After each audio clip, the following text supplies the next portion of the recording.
Rocco, if you want to kick us off and I'll let you take over. Yeah, I'm gonna share and okay. All right. Grateful to have so many of you today from the RevOps Co-op community join us for this webinar with a very hot take title. We want you to stop training your sales reps on software. What the heck does that mean? How is that even possible? We're going to explain that. We have an alternative proposal and a lot of cool stories we're going to share about how to actually get more adoption on your software processes by not using traditional training approaches. So we're gonna get into that, and I am lucky to have two great people co-present with me today. Kamala being the first one. Hey folks, Kamala Thompson here. I do quite a bit of writing for the RevOps Co-op, but my background, 15 years spanning RevOps across sales, marketing, and customer success ops. Obviously, RevOps wasn't a thing yet, but I did all the things because I worked in a lot of startups. Then ran marketing, enablement, and RevOps for Caliber Minds. So I've seen the gamut.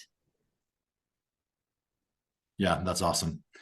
So I am excited to hear from Kamala, and also I've gotten a chance to get to know Damar over the last couple of weeks as part of getting ready for this webinar. And Damar's got some awesome stories to share, but Damar, tell us about yourself. Yeah, Damar Amaker, VP of B2B operations here at the Muse. I've been in the role for about a month and a half now, so still new. I was with a company called Ziff Solutions prior, and spent a few years in professional sports, which, spoiler alert, might get to a little detail on that further in the deck. But excited to be here as well.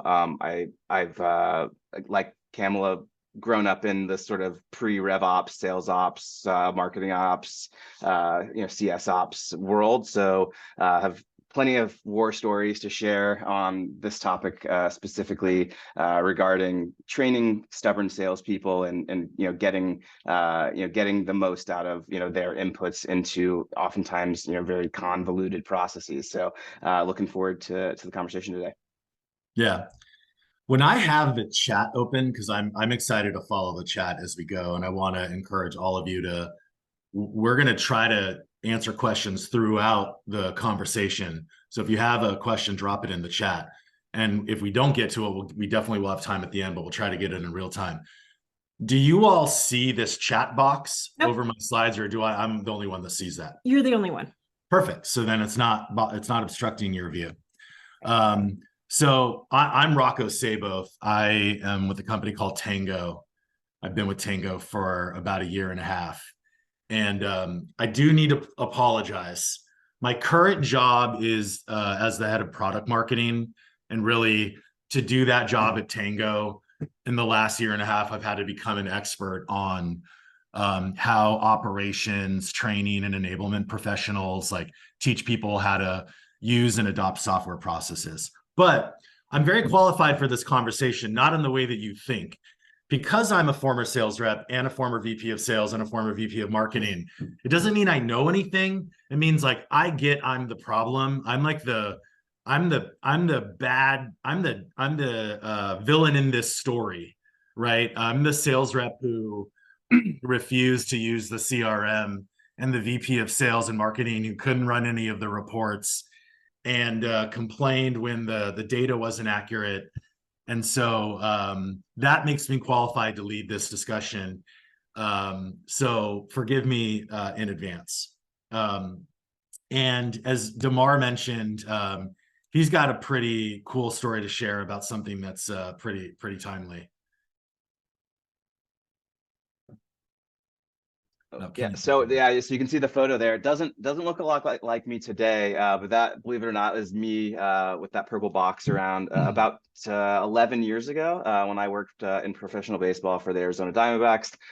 They're down 3-1 to the Rangers right now in the World Series, but we're hoping we can bring it a little closer tonight. But that's just a few of my coworkers. This particular event was really awesome. We did what was called the Diamondbacks Give Back League, which what you see here is us presenting the home plate there for the Carl Hayden Center. We rebuilt a community center in Phoenix in a lower income area, and this is the group that actually that made that happen. We did a cool fundraising event with decorated home plates that you can see there in front, but really a cool experience, and one that I always look back as my favorite times in sports. And I was going to be really rooting on my Diamondbacks tonight and in the next couple of days.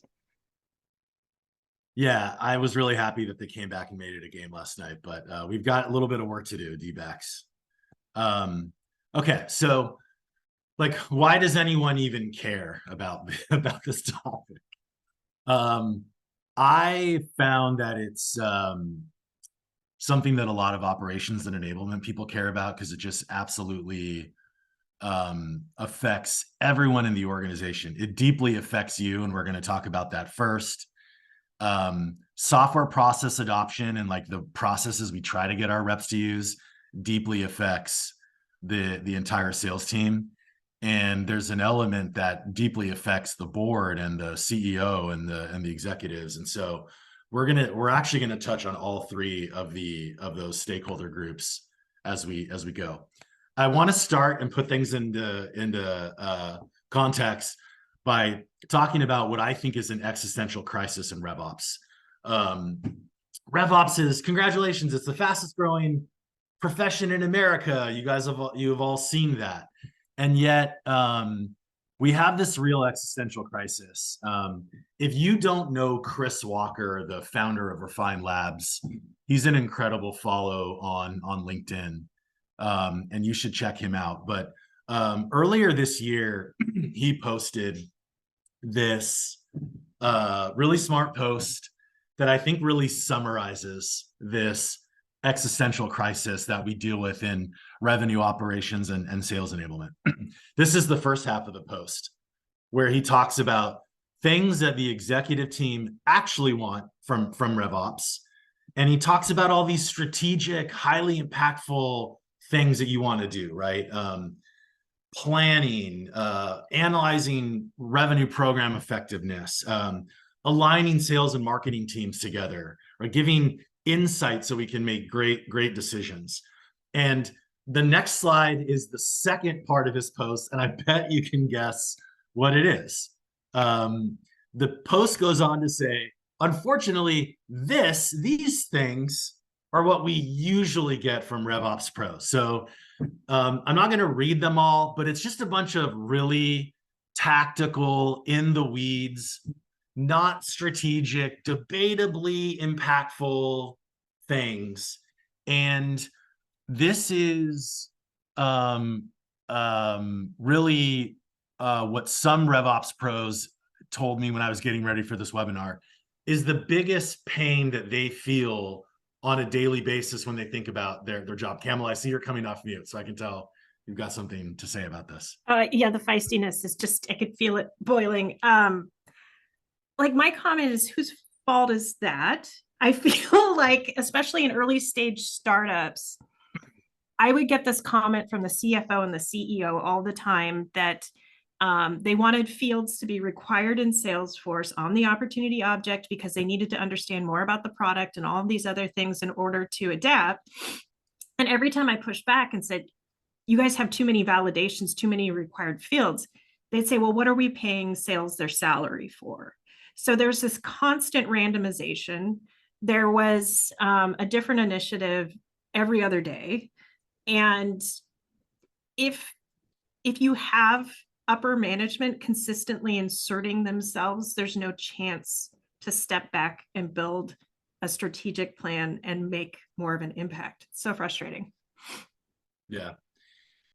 So Akbar is this really smart head of RevOps that I met. He works for about 1,000-person company, software company. And I think he kind of summarized this existential crisis, the impact of it on him, really nicely in an interview I did with him recently, where we talked about, RevOps is the fastest growing profession in America. But he said, I have to tell new people on my team, RevOps actually is just a euphemism for CRM technical support representative. And we had a laugh about that. Yep. But in reality, and he leads a small team. He's got a few people reporting to him on this 1,000-person company. They always plan to spend about 10% of their time on like this reactive support, fixing data entry mistakes, retraining reps that forgot how to do something important in Salesforce or Gainsight, or running a report for an executive who is asking for help every week on how to run the same report. And the problem is it's really 30-40% of the time. So not only are they just spending too much time on it, but they constantly underestimate the amount of time they spend on it. And so it's a huge problem. And I just echo that and reinforce it, because as somebody in revenue operations, I had to actually map out how I was spending hours during the week. And it was 11 out of my supposedly 40 hours just doing CRM support with the sales team. And that didn't include the data corrections and all the other things. So this resonates. Yeah, it's brutal. Brittany's saying 30-40% sounds low. I'm sorry, Brittany. I'm a sci-fi nerd, so I think about space a lot. So to me, this I thought of it in terms of a physics space metaphor. You're that little purple dot, and you want to get to this galaxy far, far away of this strategic, impactful RevOps enablement work, but you're stuck in the orbit of tactical support because it's got so much mass and therefore gravity, and you can't get enough escape velocity. So this is the existential crisis. Now, let's dig into this a little bit more. Why does this happen? I have a take on this. And again, I'm qualified to talk smack about this group of humans because I was one. Sales reps are very special, delicate, complex creatures. And I'm going to explain why that affects this existential crisis that you have as a RevOps pro. So another follow that I love on LinkedIn is Jordan Henderson. And this is a meme he posted that I think we can all relate to. So like, what's really going on though? One of the things that I love about my job in trying to look at the way that we train sales reps today to follow the process. Yep, exactly, Emma. I feel like what we're going to ask you to do in this webinar is throw out some of these long-held beliefs about how to train people to do stuff. And in order to do that, we have to start with going a little deeper and empathizing with the people that we're responsible for training. We have this great customer at Tango named Brittany. She works for Public Consulting Group. And she coined this term, ambivalent adopter. Yeah, exactly, Brittany. Great name and great term. An ambivalent adopter is what she calls the people that she's training who are not that interested in following the process in the software that you're training them on. Her hypothesis is that they're afraid of change, and it particularly applies to process and software. So remember that we're going to talk a lot about ambivalent adopters. Here's the thing you need to know about ambivalent adopters, though. Okay, they're not lazy. Okay, now the reality is sometimes they actually are lazy, but overall, like the sales team, including your ambivalent adopters, it's not actually that they're lazy. And so we can't just villainize them for not wanting to do everything that you tell them. They just aren't the same as you. You're in your operations enablement role because you believe in change. You're a change agent. You drive action. You're about process and scalability. They're not like that. So their behavior is different than you. They are more likely to stay in their comfort zone. They're more likely to suffer silently. They're more likely to avoid the process at all costs because they don't know how to do it, or do it wrong because they don't want to ask for help. And if they do stick their little turtle head out of their shell, they want you to hold their hand. And so they do care about selling and customers and commissions, and they care about the business. They just don't think memorizing the dozens of procedures across all the software programs that you insist that they use is the best way to do that. Kamala. This is bringing up past trauma. So I'm going to do a trauma share. Oh God. Every time I changed something in the CRM in this one company, I would flinch when I hit deploy, because I knew that it was a matter of maybe 30 minutes to an hour before one woman from sales would march over to my desk and just lose it in front of everybody. And that should never be allowed, first of all. But instead of just letting her have it, I came to a place where I understood that this response was because she was really uncomfortable with technology. She wasn't confident with what she was doing. And anytime there was a change, that really, I moved her cheese. If you've ever read that book, I moved her cheese. And it really reinforced the need to communicate, but also have empathy for people who just aren't comfortable. They're really insecure in their job. They're afraid of losing their job. So you have to go back to like, why are they reacting this way, and not make it personal and say she's mad at me. Yeah. No, she's it's not ambivalent. It was more like righteously angry, non-adopter. Yeah, ambivalent is kind. Righteously angry, not adopter. But she is not bad and not lazy. She's just scared. She's just scared. And in her mind, she has more important things to do. So if we can start with this mindset shift, it'll make it easier for you to understand some of the other major changes to your mindset that we're going to ask you to think about in a second here. So Kamala, I love that you shared that story about that one ambivalent adopter. Damar is going to share a story in a second about how this fear of change applies at scale in an experience that he's got. But I want to, before we jump to that, I just want to say one thing. There is a lot of really interesting research coming out of Forrester right now. By the way, I have a colleague who's here. I should have introduced her. Her name's Hannah. She's amazing. She is going to be dropping some resources and links to research and blogs that you can read as we go, so you can follow up and go deeper in some of these things. I think she's got a blog for this one. Forrester put out a report. If you're not a customer, you can't see the full report, but there is a great blog where they summarize it that you can read for free that she just dropped in.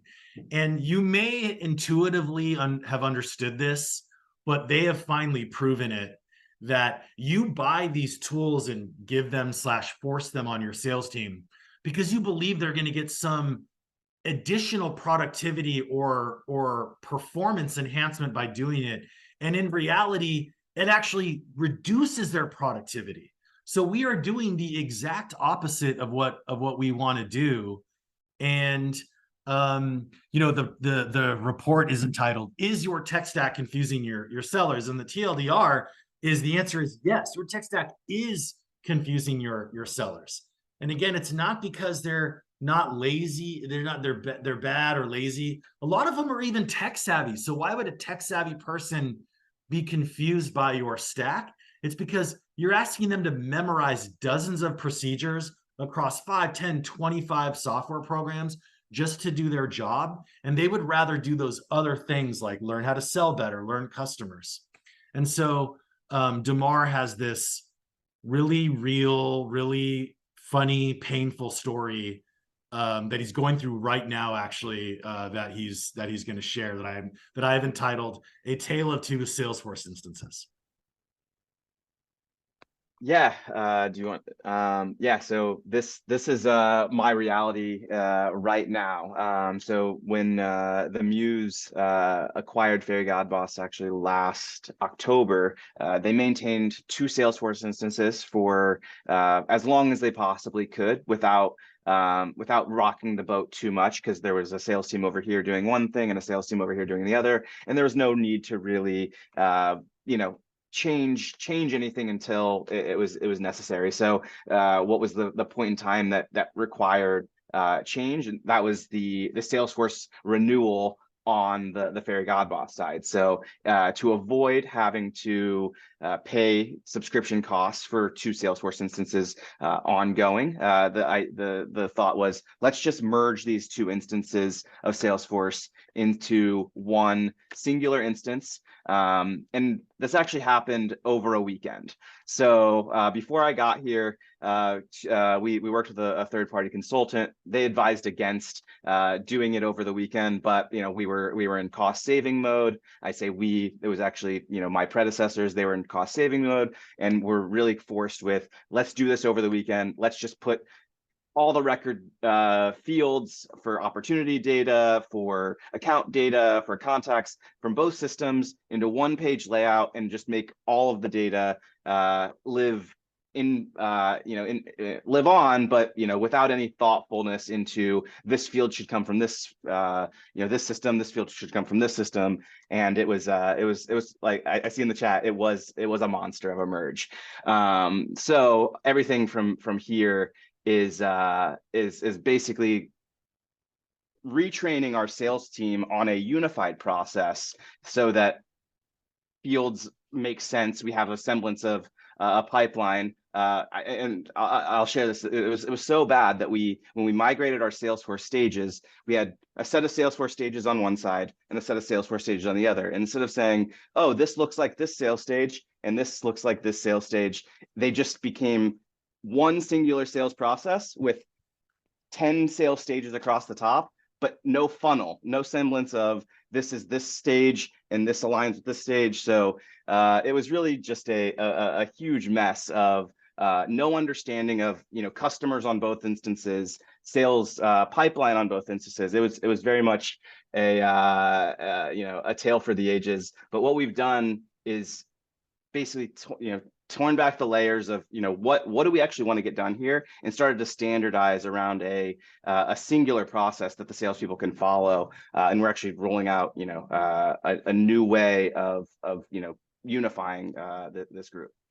Yeah, before we're gonna get into the better way to do it. That's in a second here, but talk a little bit more about the pain that everyone felt. So for you, I remember you said that one of the many pains you personally experienced is you have to run custom reports every time to merge or hide some of those opportunity stages.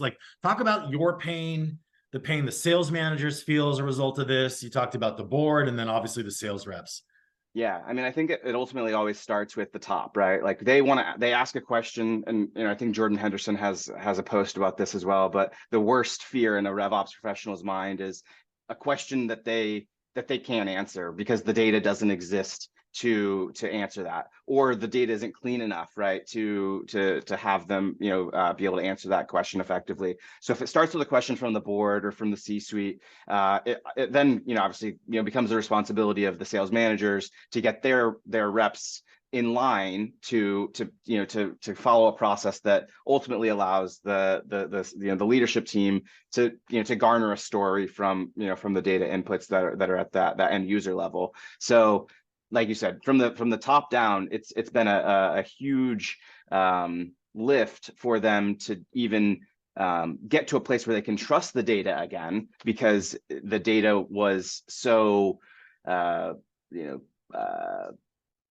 uncertain for a time period. And then that caused not only salespeople to start to lose adoption in the tool, it also caused sales management to lose faith and lose a little bit of their strength in pushing for strong adoption. And then from there, the question of is it even worth paying for Salesforce, right? It's of course it is, right? But it's just a big expensive tool now with a lot of uncertainty in it that we can't make critical business decisions based on, because the data doesn't support that. And that starts with the end process that the salespeople are struggling to adopt, because they don't have a standard that they can abide by. Yeah. So earlier, Kamala asked the question of like, whose fault is this? Now, Damar wasn't there when all the big mistakes were happening. He's trying to clean it up. But like, let me be clear. This is our fault. If this happens, it's our fault. It's RevOps and sales enablement's fault. The troubling thing is that even if we do pick one set of fields and one set of opportunity stages, we still like have two groups of sales teams. When they log into Salesforce, whatever that Monday morning is or whatever, it's gonna look a little different to them.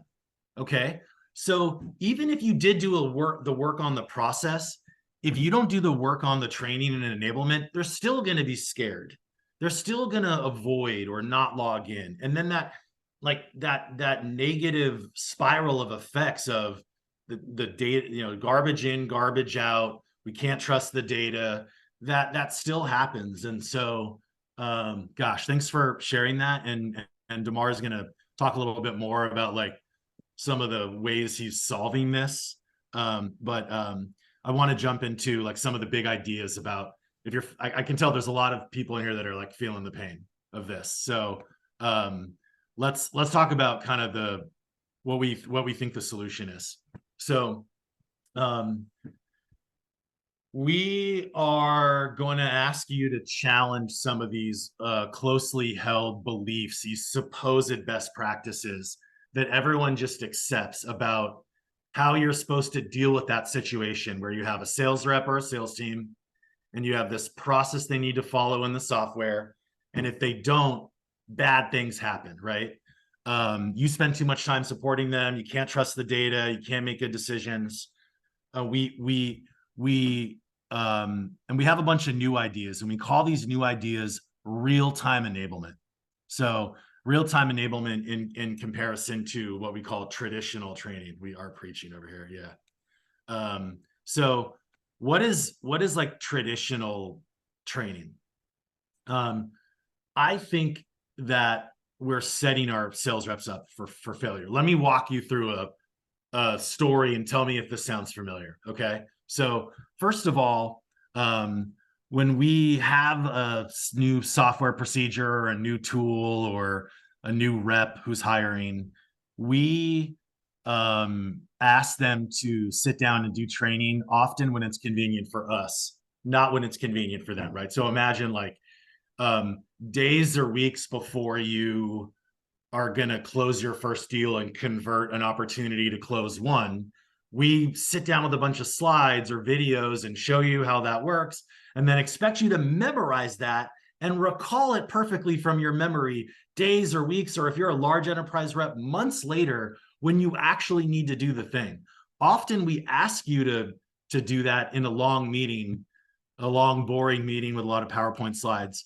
I think fundamentally, one of the first things we need to think about whether or not it's working is, do we even want our reps to memorize these dozens of procedures for the 15 software programs they need to use?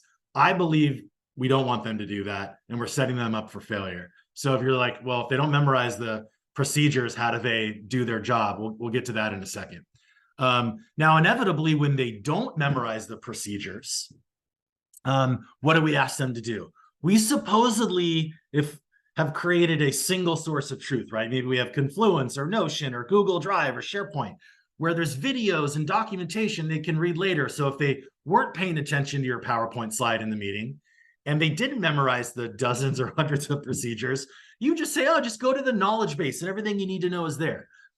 Unfortunately, often everything they need to know is not there, or the content is outdated, or it's just hard to search, they can't find it. And so that's frustrating. And then if they are lucky enough to find something, we put them to sleep with these long walls of text, these boring documents, or these really long videos. And so while all these things are just accepted, I think we need to realize that this has been setting our reps up for failure. So what do we do instead? But before we get to what do we do instead, Damar sort of was talking to me about this evolution of how we do sales training. And I am in my 40s, and my very first job was as a sales rep. So I'm old, and this was in 1999. So I'm old enough to literally remember this full evolution. We didn't call it BDR or SDR back then. I was just like a junior sales rep, but my job was to set appointments for the real sales reps. I was 19 years old, hunters, exactly. And so I remember when I joined this little startup being given an actual binder, a physical binder with 3-ring papers inside of it, and then a little bit of like talking in a conference room, and then I was supposed to go do my job. And that was how we did it for a while. By the time I became a sales manager, I remember these knowledge bases were available now. And back then it was like SharePoint and Confluence. So you could write out a bunch of documentation in a Word document and stick it in this central repository. The golden rule is that we just needed one central source of truth. And if we had that, everything would be great. And of course, I mean, does anyone use your knowledge base? I know a lot of people don't. And then one of the more recent things that I think is one of the more recent ways that we've abused our sales reps is with this thing called micro. So there's these LMSs out there, learning management systems, and what they tell you to do is chunk all your things into these 10 to 15 minute videos and email one video a day. And we're going to talk about this later, but that's not working either. And so we think we have a better way called real-time enablement. So Rocco, I don't want to interrupt you, but this, like, the reason that this one came, like, this is so near and dear to my heart, because, like, I feel like when you said real-time enablement, it stuck out to me like a, you know, just so poignantly that we've been trying to get to real-time enablement this whole time through first analog sort of offline training like you have there, but then we've gotten to, with things like Loom videos and things like that, near time, right? And I think that's, you know, that's just the evolution of many technologies, is how close to the user, you know, real time can you get. And I think that's, you know, that's what we've always been striving for. We just didn't have, I think, the you know, the technology was behind the need at that point. I think we've caught up a little bit. Yeah. Yeah, exactly. This is not an AI webinar, but certainly like things like AI and other like advancements make it helpful. And to be clear, there's still a role for all of these. There's a role for two people talking to each other. You probably do have to have a knowledge base, even if only like 5% of your reps will use it. There is sometimes a role for a learning management system or some videos, but it's not addressing some of those pains you have about those ambivalent adopters who are scared of change.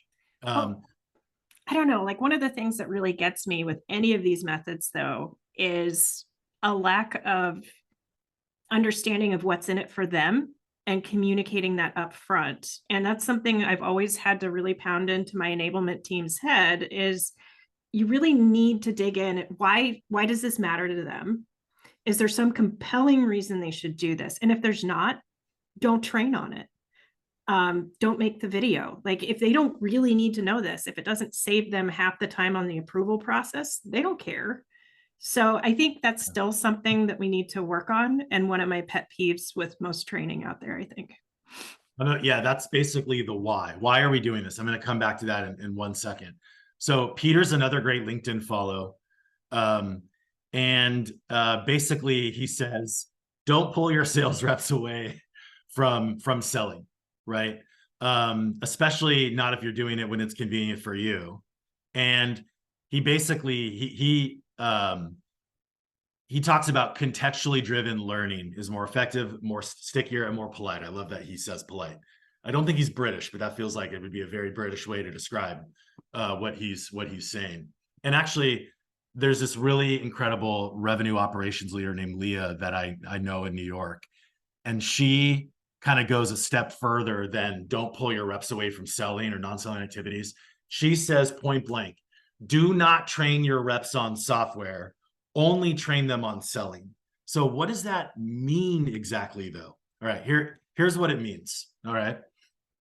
We throw out the idea that they're going to memorize 10 or 20 or 50 procedures on a CRM and on a CPQ and on Gong and on Outreach and on Gainsight and the other, not to mention internal tools like Slack or Teams or whatever things they're supposed to do. So we throw that out. Okay. We try to cut down on the meetings. And if we are going to have any meetings, we do what Kamala said, which is focus on the why. So don't have the meeting have all the step-by-step procedures, expect them to watch one PowerPoint deck and then memorize the procedure. Don't make them memorize the procedure. Focus your time on the meeting, on why we rolled this new thing out, and then save the procedural part for later. And so that's real-time enablement tip number one. Just forget that they're going to memorize procedures. All right. Now, the second one is the beginning of kind of like the alternative. What do we believe is the better way when it comes to real-time enablement? Travis is a COO of a media company and a Tango customer, and he's responsible for sales and all the sales reps, as well as like a lot of other operations within the company. And he has this simple but profound tip. And it's one of the key definitions of real-time enablement. Don't make me leave the thing I'm doing right now to go to the knowledge base or email or Slack or Teams or the learning management system to get to find the knowledge I need. I didn't memorize every procedure. So if I'm in Salesforce and we have a new process for marking an opportunity close one, give me the knowledge I need at my fingertips inside of Salesforce at the moment I'm doing that, so that it's contextual, like Peter from Forrester says. And you may not completely cancel your knowledge base subscription. You may still have reasons for a knowledge base, but don't make me go to that in the moment I'm doing the thing in the tool. Put the instructions right in the tool, right at my fingertips when I'm doing the thing.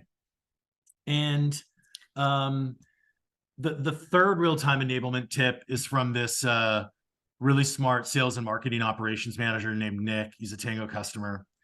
In fact, there's a video about, he's got a lot of smart things to say. Hannah's going to share a video about some of Nick's best practices.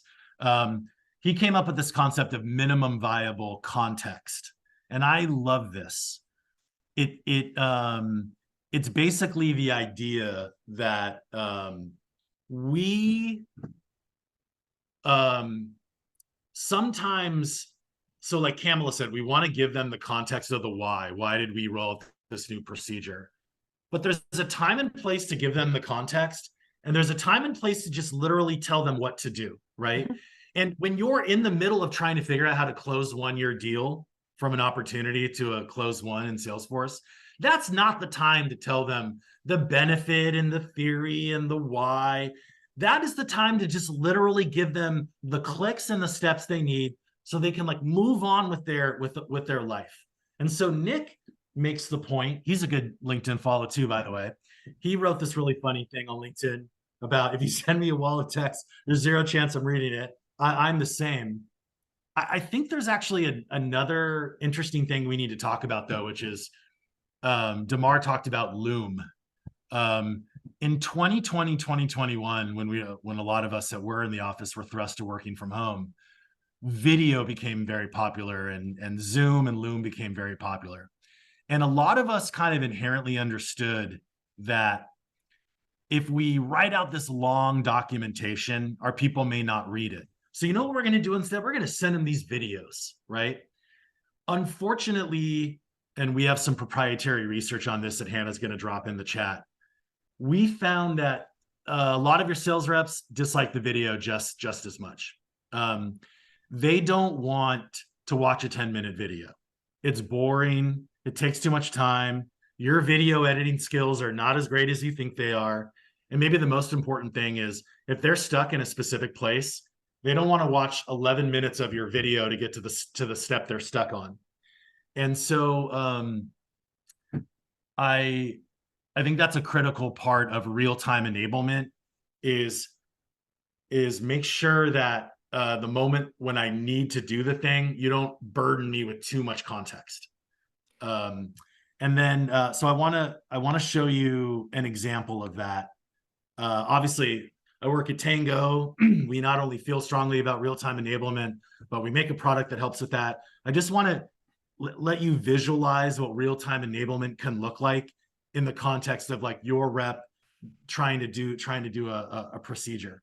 So this is our Salesforce instance at Tango, and imagine that I'm a BDR and I'm entering a lead, and I'm either new, or this process for how I enter the lead is new, or there's a bunch of new fields. And I wasn't paying any attention in the meeting where you explained this to me, and I don't want to watch the 11-minute video.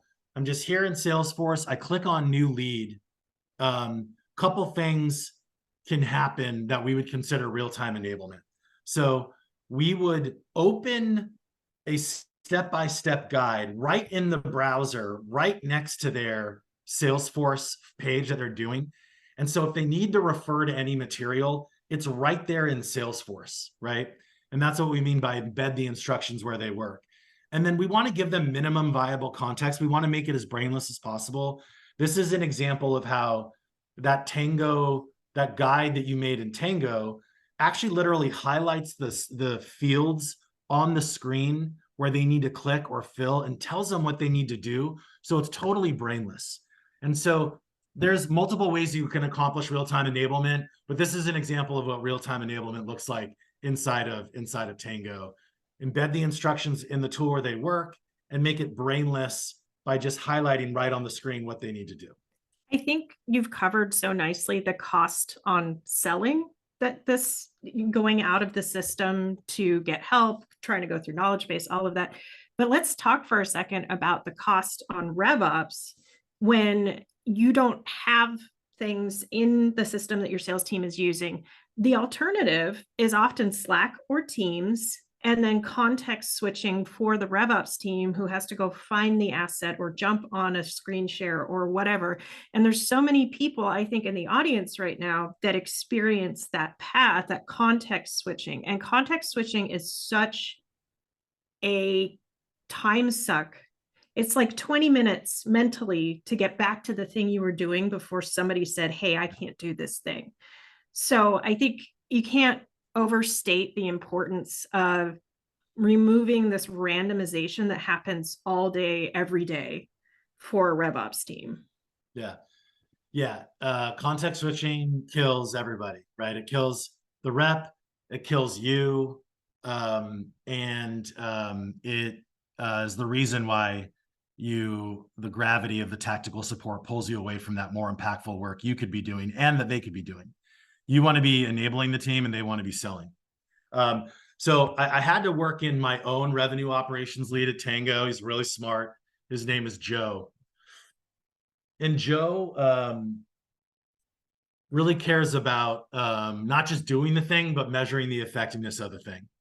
And so Joe inspired the fourth and final kind of definition of what we believe what real-time enablement means. And he wants us to measure process adoption, not product usage, to determine whether or not our enablement is working and whether or not people are following the process and whether or not we're getting ROI from that software that we rolled out, right? So like, it's crazy to ask, but like Damar's bosses asked him, is Salesforce even worth it? We have a new framework that we believe you can use to answer that question more solidly. Hannah dropped the blog in if you want to read more about it. So, when I interview RevOps and sales enablement people and say like, how do you know if your enablement is working, right? So like Johan is like outlined in the chat, like all the stuff he's doing to enable the reps when a new process rolls out. And so, and I'm sure Johan is not like this, but a lot of times when we ask RevOps pros and sales enablement pros, like, how do you know if it's working or not? A lot of the answers we get are basically personal anecdotes. They say things like, well, I rolled it out and I ran a bunch of trainings. I did my office hours and I'm not getting any complaints. Or like the Slack channel died down with questions. So like, I think we're all good. And like, if you're doing this, I'm not criticizing you. Like, we work with what we have, and this is what a lot of people do, but that's not the best way. There are some people that I've interviewed who have like are a little closer, and what they say is like, yeah, well, I check to see if people logged in and how often they're logging in. And while that's a little better, that doesn't actually tell you, that tells you they're logging into Salesforce or whatever it is, but that does not tell you that they're following your specific process according to the way that you laid out in order to follow your process. And so we think the best way to do this is to look at the process adoption, right? If there's a specific way that reps are supposed to enter leads, manage opportunities, convert, opportunities to close one or close loss, look at whether they're following that exact process as whether or not your enablement is working.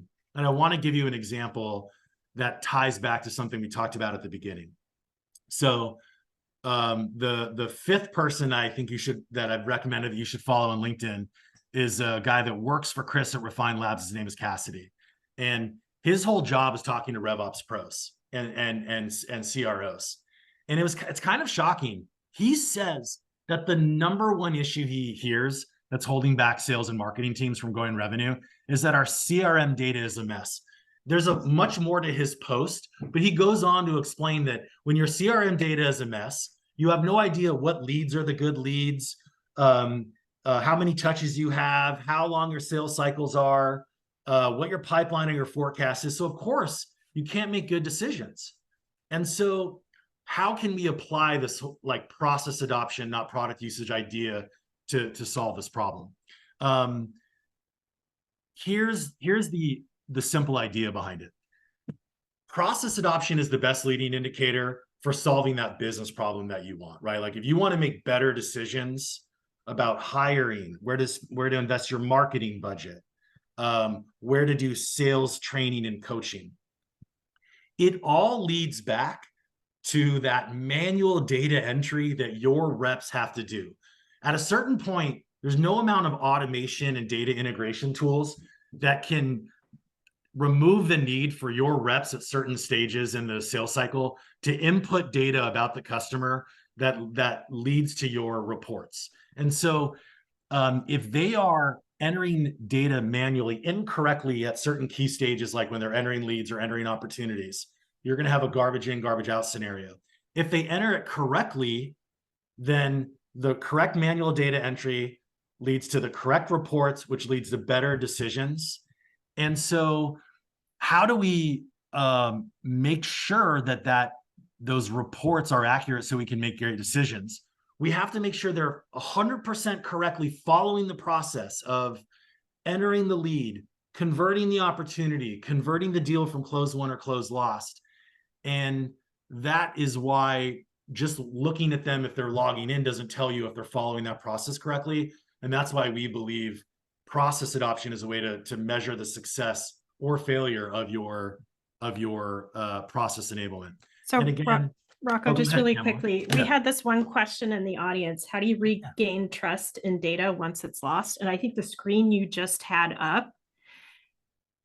So I used to joke that my salespeople gossip like old biddies in knitting circles. One person would see an error screen and suddenly we're forecasting out of Excel again. Yeah.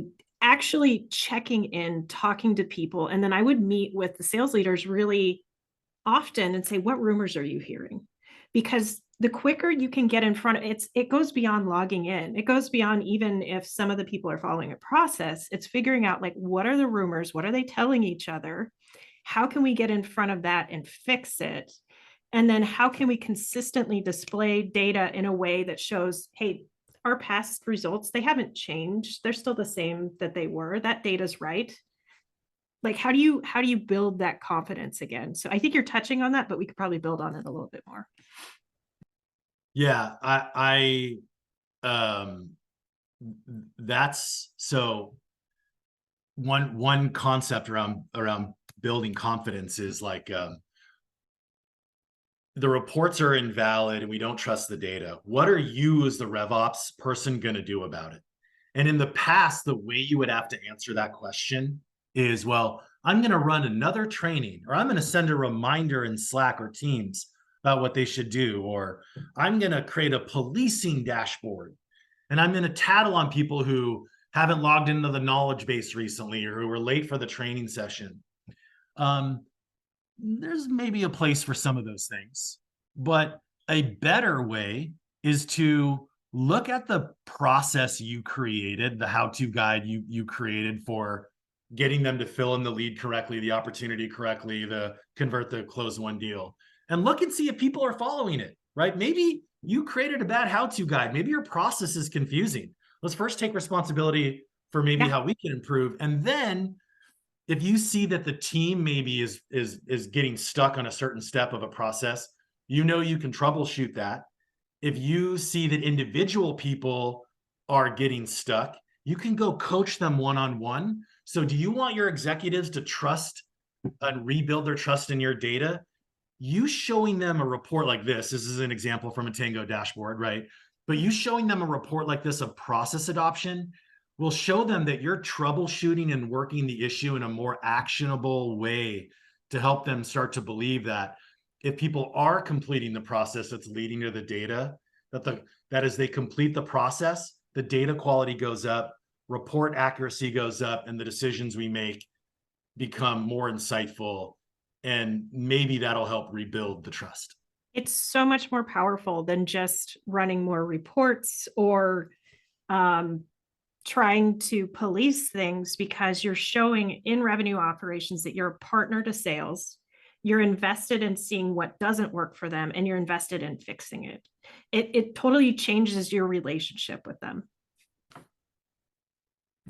Cool. All right, we've got a few minutes left, and we're gonna get to questions. So okay, so I'm gonna let Damar and Kamala just kind of like summarize kind of their big points, but we talked about that impact that process adoption, positive or negative, can have on everybody.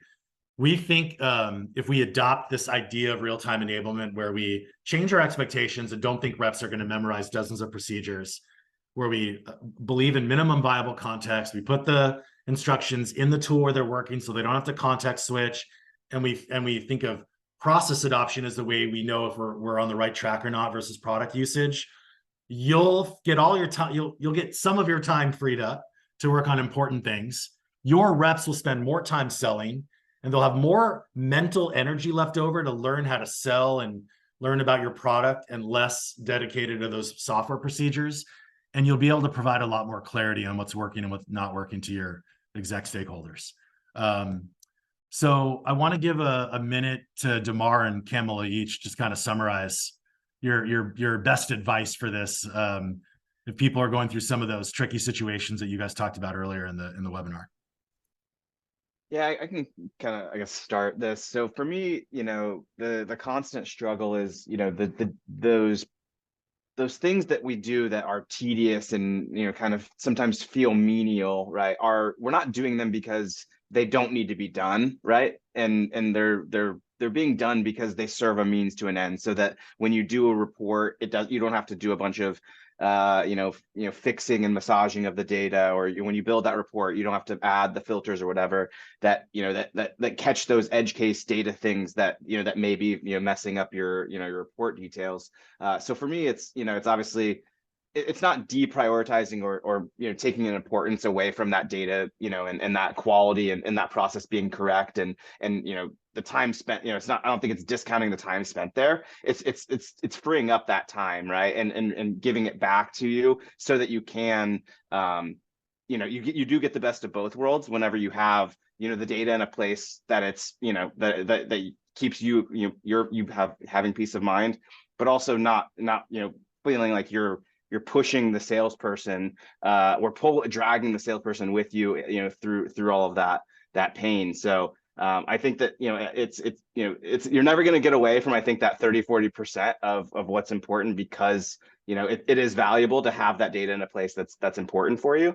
But I think that you know, the more you can get out of the way and allow the salespeople to do their job, you know, the more you're going to see, you know, results across the board that you're looking for. Love that, Damar. Yeah, I think that's spot on. By implementing in-system training tips that were short and relevant, I saved 11 hours a week. That is so meaningful. I was able to take on much more strategic initiatives that made a bigger impact that was measurable. It's huge. And it was by not only implementing that change, but also keeping my thumb on the pulse of the gossip mill and making sure that I had feedback cycles built in. That's amazing. Yeah, that's awesome, Kamala. Well, we're at the hour, but we can stick around and take questions. So pop them into the chat. I would love to connect with all of you on LinkedIn. If you want to disagree with anything you heard or follow up on it, email me as well, or just hit me in the RevOps Co-op Slack. In case you want like a demo of the Tango product, you don't even have to get a demo. You can play around with it for free. Or if you want a demo, I'm happy to organize that. Hannah dropped a link in. Tango is completely free, so you can make a few how-to guides on your own and play around with it if you want to explore real-time enablement a little bit more. So any questions before we wrap up? We also will be sending out the recording. So the RevOps Co-op, we take the recording, we do a nice write-up, and we will be sending it out. So that's coming too. And I really appreciate the feedback that's coming in. There were a lot of trauma shares, both by us and in the audience. And that's always a sign of a good webinar. Exactly. Thank you, everyone. Yeah, thanks everyone Have a for the great day. engagement. Thanks. Great.